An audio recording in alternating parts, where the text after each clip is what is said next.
दोस्तों, क्या आपको पता है फैक्ट्री में माजा बनाते वक्त उसमें कच्चे अंडे मिलाए जाते हैं जिसकी वजह से माजा सालों तक खराब नहीं होती। और आप ये जानकर हैरान हो जाओगे कि माजा बनाने के लिए सड़े हुए आम का इस्तेमाल होता है। दोस्तों, आज हम आपको दिखाएंगे कि फैक्ट्री में माजा कैसे बनती है। वीडियो को अंत तक जरूर देखें। दोस्तों, मैंगो ड्रिंक बनने की शुरुआत होती है पेड़ से आमों को तोड़ने से। लेकिन आपको भी ये पता होगा कि आम कई तरह के आते हैं, लेकिन मैंगो ड्रिंक बनाने के लिए हाफुस और तोतापुरी आम का इस्तेमाल किया जाता है। पेड़ पर लगे आम जब अच्छे से पक जाते हैं तब इन्हें तोड़कर हार्वेस्ट किया जाता है। इसके बाद इन आमों को इकट्ठा करके आम में लगी डंडियों को तोड़ने का काम शुरू होता है। ये काम बहुत ही सावधानी से किया जाता है, क्योंकि जैसे ही हम उन डंडियों को तोड़ते हैं तो उसमें से एक खतरनाक एसिड निकलता है जो अगर आपकी स्किन पर लग जाए तो स्किन को जला भी सकता है, और अगर आम पर लग जाए तो उसे भी खराब कर देता है। इसीलिए ग्लव्स पहनकर डंडियों को तोड़ने के बाद तुरंत इन आमों को पानी में डाल देते हैं ताकि इसका एसिड का असर खत्म हो जाए। इसके बाद ये आम फैक्ट्री में लाया जाता है, जहां पर सबसे पहले इसकी लैब टेस्टिंग होती है। इसके बाद इसे सॉर्टिंग कन्वेयर पर भेजते हैं, जहां पर खराब और दबे हुए आमों को हाथों की सहायता से अलग कर देते हैं, और फिर इसे प्राइमरी क्लीनिंग के लिए भेजते हैं, जहां पर इन आमों को पानी से अच्छे से साफ किया जाता है।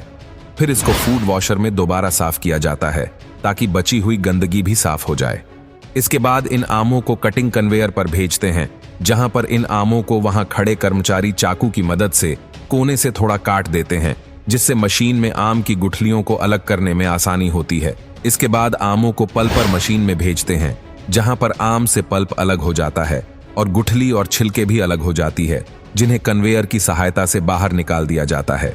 और पल्प एक टैंक में इकट्ठा होता है, जिसको एक फिल्टर मशीन में गुजारते हैं, जो पल्प में मौजूद फाइबर और दूसरे पार्टिकल्स को अलग कर देती है।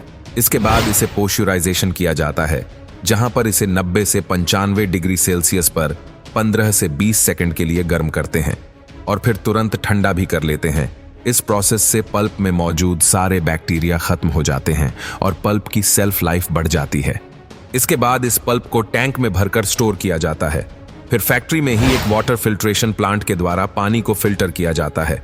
इसके बाद बनाया जाता है शुगर सॉल्यूशन, जिसके लिए हाई क्वालिटी शुगर को एक टैंक में डालते हैं, जहां ऐसे प्यूरिफाइड पानी के साथ मिक्स करके उबाला जाता है।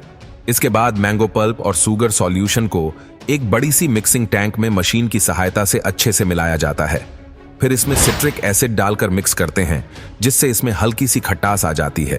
इसी समय इसमें थोड़ी मात्रा में प्रिजर्वेटिव्स भी डालते हैं, जिससे इस ड्रिंक की सेल्फ लाइफ बढ़ जाती है। फिर इसे होमोजेनाइजेशन और पेस्चराइजेशन की प्रोसेस के लिए भेजते हैं।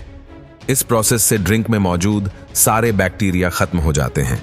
अब आपकी मैंगो ड्रिंक रेडी है बोतल में पैक होने के लिए। फिर automatic filling machine high speed के साथ बॉटल्स में जूस भरती जाती है। फिर एक ऑटोमेटिक केपिंग मशीन बॉटल्स पर ढक्कन लगा दी जाती है और फिर बॉटल्स में गर्म जूस भरा जाता है। इसलिए इन बॉटल्स को कूलिंग चैम्बर से गुजारते हैं ताकि ये जल्दी ठंडी हो जाए।